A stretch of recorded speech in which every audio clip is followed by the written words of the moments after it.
George Russell. He's been touted for future glory ever since he got into a race car. And today I'm going to tell you why I think he has a big problem. Now with Russell moving to Mercedes, he's marked a new era of Formula 1. Not just the new cars, but a whole new generation of drivers. We now have 4 drivers under the age of 25, all in the top 4 F1 teams, most of which could be challenging for the title in 2022. We had Max Verstappen join F1 and Toro Rosso at the age of 17.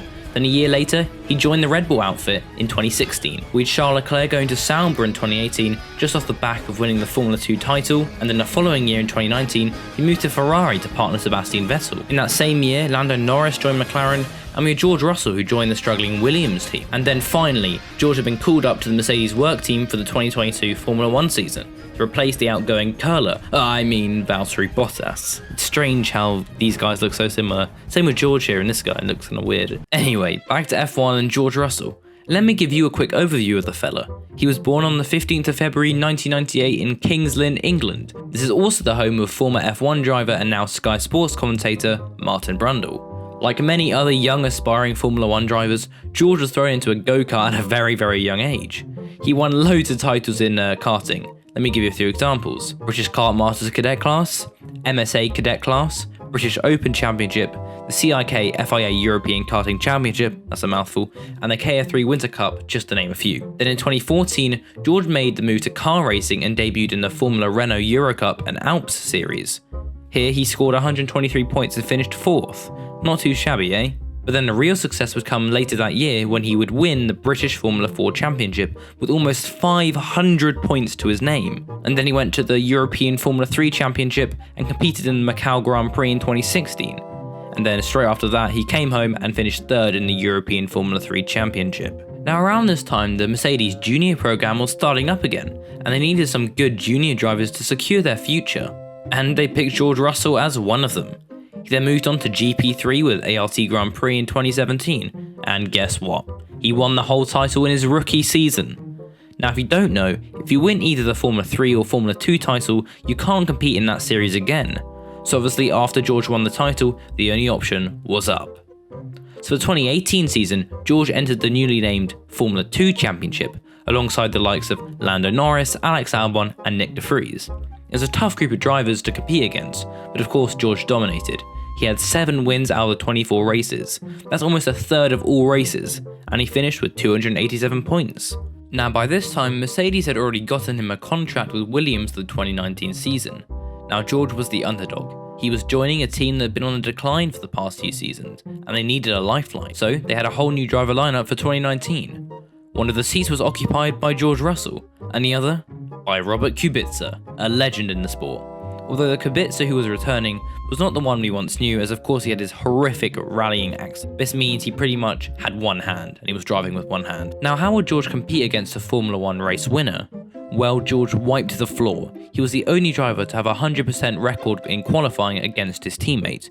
George destroyed Kubica. As for the races, it still was a pretty dominant performance, except for the one time Robert Kubica scored the team's one and only point for that season. As for George, he finished last in the standings. This is not too bad, but it didn't really reflect his performance that season. But anyway, he really should have beaten Robert Kubica, but here we are. Now if you have enjoyed the video this far, please do consider subscribing.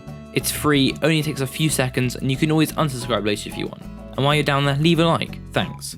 And by the way, I do have a Twitter, so if you want to reach out and talk to me, that's probably the best place to do it. I respond to everyone on Twitter, even Discord, we have a Discord that's linked down below, so yeah, thanks.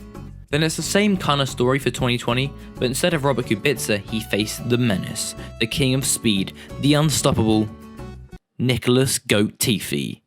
As for George, he would break out of Q1 for the first time, but it really didn't matter as the Williams race pace was slower than Michael Massey making a decision. But in Imola he was really doing well, he was in the points, until he crashed. And of course he had that outing in the Mercedes when Lewis Hamilton fell ill, and he was about to win it, and then he had a suspicious bad pit stop from Mercedes and a slow rear puncture. How strange. And then it resulted in him finishing P9 with fastest lap. Heartbreak, but points nonetheless, his first ever in Formula 1. After that outstanding performance in Sakir, George showed that Mercedes team that he deserves the seat, although Mercedes would keep him in Williams for another year, although the future of Williams looked a lot brighter. And 2021 saw George regularly get into Q2 and Q3. He scored his first ever points at Williams, and it was in Hungary. And and after the summer break, he got his maiden podium at Spa, if you want to call it a podium. He qualified P2, out-qualifying everyone except for Max Verstappen, yes, even Lewis Hamilton. Now, would George have kept his podium if the race went ahead as normal? Well, this is up for debate. But he got a podium nonetheless, not bad. And then a couple races later, George put his Williams, yes, a Williams in 2021, P3 on the grid. And then he ended up P10 in the race. Not bad, considering he started making a habit of scoring points. And then it would be announced that Valtteri Bottas would be going to Alfa Romeo for 2022. Then we all knew what that meant. George would finally get his Mercedes drive for 2022. Now, why am I saying that I'm worried for George's future? Well, first, the few promotional videos that Mercedes seem to put out, it makes George seem like he's held out at gunpoint. He does not seem comfortable at all, and it doesn't seem natural, and it's quite unsettling for me. But the real reason is simple. Ever since George has been in F1, he's been the underdog. Everyone has been rooting for him. But now he's got the drive. He's got the power. If he stays hungry, he could have... Anyway, what I'm getting at is that I see George sort of becoming a villain of Formula 1. I think if he comprehensively beats Lewis this year, he'll get a bit too big for his boots. I see him becoming like Seb Vettel in his prime, in like 2012 when everyone hated him. Now, people could be saying that I'm a Merc hater. I'm not. Yes, they're my favourite team, but I still don't want anyone to be hated in Formula 1. Because who knows, maybe 2022 is no different than before. Maybe the cars don't produce better racing. Maybe Mercedes dominate and it's really boring racing. What if the Ferrari is still off the pace, or Vettel and Alonso have a bad year and retire? Oh man, that turns somber very quickly.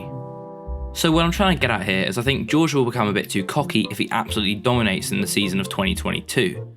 I mean, next year, or this year now, is meant to be the best racing we've ever had in Formula 1. But what if it isn't? What if Mercedes dominate again for another 10 years or so? Maybe even more? I mean, of course, George would spearhead this assault on all the other teams, as Lewis is 37 now. That's very old in Formula 1. I mean, he's the second oldest driver on the grid behind Fernando Alonso, who's 40. Lewis is 37, that's a 3-year age difference. That's not a lot. I mean, that's the same sort of difference between Gasly and Lance Stroll. Pierre is 26 and Lance is only 23. So actually, there's not a big difference at all. So with Lewis retiring, could George be the next Lewis Hamilton and dominate everyone? But we don't want domination. We just want good racing with lots of people going for the title. I mean, look at 2021. How exciting was it when we had Max and Lewis going for it? What if we have 4 drivers going for it? That would be great. These are just my thoughts and my opinions. It's probably wrong. George probably is going to be really likable in Mercedes, but I don't know. I think he could be a villain in Formula 1. If you have any different opinions or agree with me, leave it down below. I'd love to hear your thoughts on it. So I'd like to thank you for watching. I've been Connor, and I'll see you later.